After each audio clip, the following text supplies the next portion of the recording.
Welcome to Murder Tale Shorts. Thrilling, chilling, true crime at its bloody best. I'm H.N. Lloyd.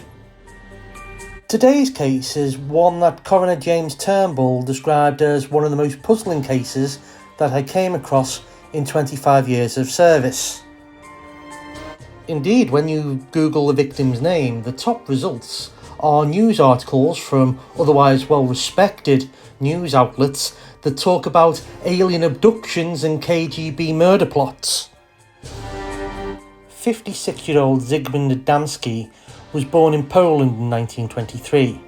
He grew up under the communist regime and finally fled Poland with his wife in 1960. They settled in the small Yorkshire village of Tingley, and Zigmund secured a job as a coal miner in the local colliery. Zigmund wasn't a well man. He suffered from chronic bronchitis, and he also suffered from a narrowing of arteries in his heart, which made him increasingly weak.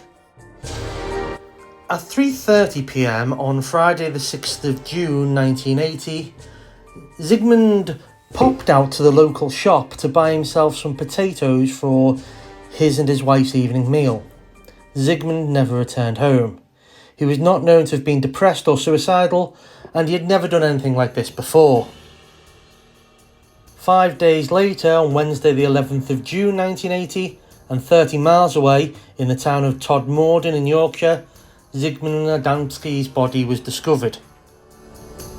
Zigmund's body was discovered in a coal yard, lying atop of a 30-foot mound of coal. Zigmund was wearing the exact same clothes he'd been wearing when he left the house 5 days before, minus his shirt. Instead, he was wearing a string vest. It appears that his shoes had been placed on his feet by somebody else, as the laces hadn't been tied properly. His jacket was buttoned incorrectly, and the zip on his trousers was undone. His wallet and watch were also missing. The body was clean shaven, and what was even more peculiar, somebody had given Zigmund a haircut in the hours leading up to his death. There was no dirt or coal dust on the front of Zigmund's clothing, indicating that he hadn't climbed up the mound of coal himself. There were circular burn marks on the back of Zigmund's head, his neck and his collarbone. These burn marks had some gelatinous substances covering them, indicating that somebody had tried to treat the burns. There was also a look of sheer terror etched upon the dead man's face. Police Constable Alan Godfrey examined the scene of the crime. He could find no footprints leading towards or away from the mound of coal. Police Constable Godfrey would later say that it was as if somebody had dropped Zigmund on top of the pile of coal from above. The police launched a murder inquiry.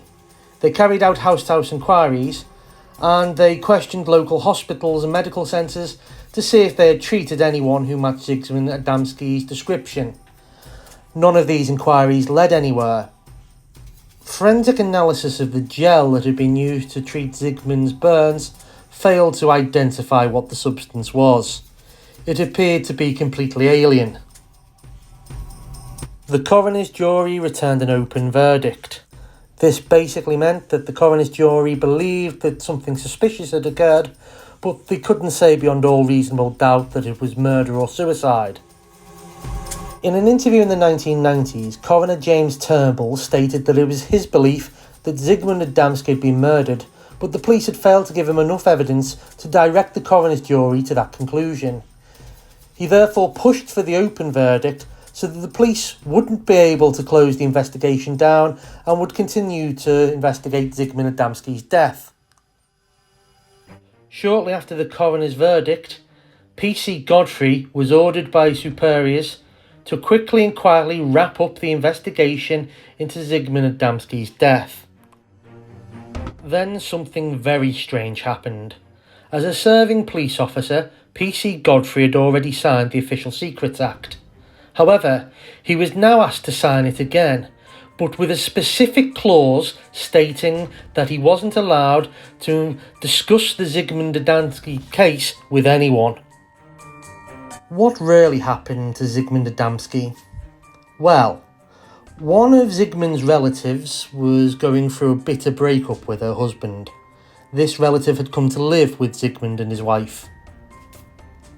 Police believed that the estranged husband kidnapped Zigmund, held him in a shed for 5 days and tortured him. The stress was eventually too much for Zigmund and his heart gave up. The police were never able to make a case against this relative and never to prove beyond a reasonable doubt that Zigmund had been murdered. However, everyone from the coroner to the police officers who served on the case were in little doubt that it was a case of murder. Of course, this doesn't explain everything. How did Zigmund get on top of that pile of coal without disturbing it? What was the unidentifiable gel substance covering his burns? And why did PC Godfrey have to sign the Official Secrets Act, specifically stating he was not to mention the Zigmund Adamski case? I'm afraid these are questions we will probably never have answers for.